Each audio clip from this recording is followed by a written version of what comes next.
প্রেসের লোকেদের কাছে এবার প্রমাণ ছবি দিয়ে ইন্দ্রাণী গাঙ্গুলির মুখে ঝামা ঘুষিয়ে দিল এবার তৃষা এবং স্যাম। হ্যাঁ বন্ধুরা, ভিডিওতে লাইক দিয়ে দেখতে থাকুন। যে মুহূর্তে কিনা প্রেসের লোকেরা বলতে থাকে যে তুমি মিস তৃষা, আপনি যে আয়ুষ্মান গাঙ্গুলি ফিয়ন্সে হিসেবে নিজেকে দাবি করছেন, তার আদৌ আপনার কাছে কোনো রকম কোনো প্রমাণ আছে? এবং যদি সত্যি থেকে থাকে তাহলে সেই প্রমাণগুলোটি কেন তুলে ধরছেন না বলুন। ঠিক সেই সময় কথা বলা মাত্র ইন্দ্রাণী গাঙ্গুলি যখন তৃষাকে বলতে থাকে যে হ্যাঁ তৃষা, গো হ্যাঁ, আমিও দেখতে চাই যে তোমার কাছে ঠিক কী প্রমাণ আছে, যাতে করে কিনা তুমি এটা প্রমাণ করতে পারো যে তোমার সঙ্গে অফিসিয়ালি আয়ুষের এঙ্গেজমেন্ট হয়ে গিয়েছে এবং তুমি আয়ুষের ফিয়ন্সে। শুধুমাত্র মুখের কথাতে তার সমস্ত লোকেরা বিশ্বাস করবে না, তাই না? ঠিক সেই সময় কথা বলা মাত্র স্যাম তখন বলতে থাকে যে আলবাদ আমার বোনের সঙ্গে যে আপনার ছেলে এঙ্গেজমেন্ট হয়েছে সেই সমস্ত প্রমাণ আছে বিধেই কিন্তু আমরা এত উঁচু গলায় এই সমস্ত কথা বলতে পারছি। মনে রাখবেন মিসেস ইন্দ্রাণী গাঙ্গুলি, আমরা কিন্তু কোনো মতে ফাঁকা গুলি ছাড়ি না। ঠিক সেই সময় কথা বলা মাত্র এক পর্যায়ে প্রেসের লোকেদের সামনে যখন কিনা তৃষা সেই সমস্ত ভিডিও থেকে শুরু করে ছবিগুলো তুলে ধরে যেখানে কিনা আয়ুষের হাতে তৃষা এঙ্গেজমেন্ট রিং পড়াচ্ছে এবং তৃষাকে যখন কিনা আয়ুষ জড়িয়ে ধরেছে, সেই সমস্ত ভিডিও ফুটেজ দেখা মাত্র প্রেসের লোকেদের মধ্যে যখন কিনা তুমুল সমালোচনা হতে থাকে। ঠিক সেই সময় ইন্দ্রাণী গাঙ্গুলি বলতে থাকে যে সমস্ত কিছু মিথ্যে, তুমি আয়ুষ চুপ করে দাঁড়িয়েছো কেন, মাথা নত করে, সেটা তোমার মাথায় ঢুকছে না? বলছো না কেন প্রেসের লোকেদের কাছে যে এই সমস্ত কিছু যা কিছু দেখানো হচ্ছে সেটা সম্পূর্ণরূপে ফেক এবং ভুয়া বানানো?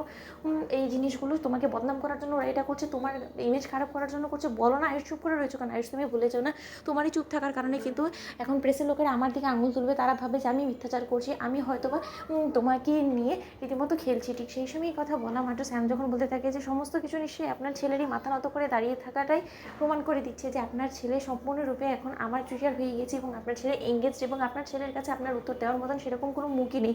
মিসেস গাঙ্গুলি, তাই আমি আপনাকে বলবো যে এই শ্রী তোমাকে শুধু শুধু আপনি মিথ্যে আশ্বাস দিয়ে আর কোনো রকম কোনো লাভ নেই, এতে করে আপনারই রীতিমতো মান সম্মান ধূলিসাৎ হয়ে যাবে। ঠিক সেই সময় কথা বলা মাত্র শ্রীত আমার বাবা যখন কিনা বলতে থাকে যে এই সমস্ত কিছু কী হচ্ছে মিসেস গাঙ্গুলি, আমি কি জানতে পারি বলুন তো? আমার মেয়ের জীবন এরকম ছেলেকালে আপনি কেন করলেন? এতগুলো প্রেসের লোকেদেরকে ডাকিয়ে আপনি রীতিমতো আমার মেয়েকে ইন্ট্রোডিউস করানোর নাম করে বদনাম করে দিলেন, এই সমস্ত কিছু কেন করলেন বলুন তো? আমার মেয়ের যেখানে এখানে একটা ব্রাইট ফিউচার ছিল সেই জায়গায় আপনার ছেলের সঙ্গে নাম জুড়ে আমার মেয়ের সম্পূর্ণরূপে বদনাম হয়ে গেল। ঠিক সেই সময় কথা বলা মাত্র স্যাম বলতে থাকে যে আপনাকেও বলি হারিয়ে যায়, আপনি তাকে খোঁজ নেবেন নাকি?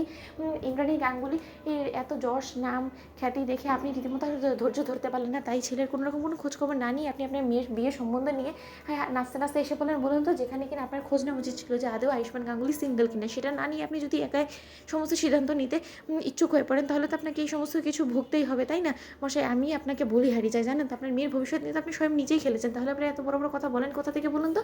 ঠিক সেই সময় ইন্দ্রাণী গাঙ্গুলি যখন বলতে থাকে যে আয়ুষ তোমাকে কিন্তু আমি কিছু বলতে বলেছি, ঠিক সেই সময় আয়ুষ যখন বলতে থাকে যে মা এই লোকটা যা কিছু বলছে এটা সম্পূর্ণরূপে মিথ্যে, কোনো মতে আমার সঙ্গে তৃষার এঙ্গেজমেন্ট হয়নি এবং এতটুকু অন্তত তোমাকে আমি গ্যারেন্টি দিয়ে বলতে পারি, তুমি আমার উপরে বিশ্বাস করো তো? তোমার যদি সত্যি আমার উপরে একটু হলেও বিশ্বাস থেকে থাকে তাহলে মা প্লিজ বিশ্বাস করো, আমার সঙ্গে তৃষার কোনো মতে এঙ্গেজমেন্ট হয়নি। ঠিক সেই সময় তৃষা বলতে থাকে যে ও রিয়েলি আয়ুষ, তাহলে এই সমস্ত প্রমাণ এমনি এমনি এলো তো? বন্ধুরা লাইক এবং শেয়ার করে সাবস্ক্রাইব করতে ভুলো না।